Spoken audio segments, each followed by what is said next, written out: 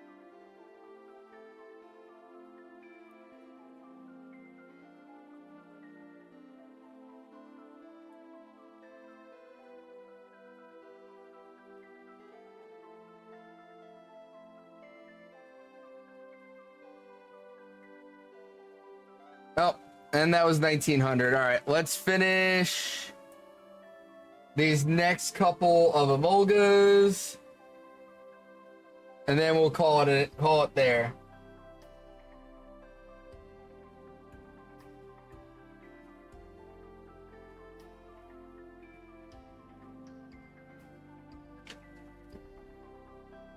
And fuck it, we'll do one more Shelmet while we do these next two Emolgas. Why the hell not, right, fam?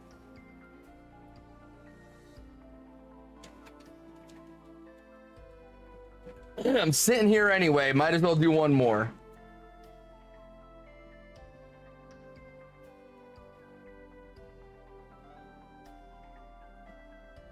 And nope. Still no shine. God damn it. This fucking Shelmet. I should have had a shiny by now. I just went 7,760 on the previous hunt. Why am I over odds again? Fucking stupid ass game. I just want to finish my shiny decks. Why must you torture me? Okay, Emolga's not shiny. That will do it for me, guys. Thank you so much for being here tonight and putting up with my absolute bullshit. Appreciate all of you for being here. I'll be back tomorrow night for Shenanigans with Jake and Jer. I'm gonna try to start early and do some shit by myself before they join in. Try to finish one of these hunts. We'll see how the night goes. Thank you again for being here. Take care of yourselves. Take care of each other. And I will see you back here for the next happy hour.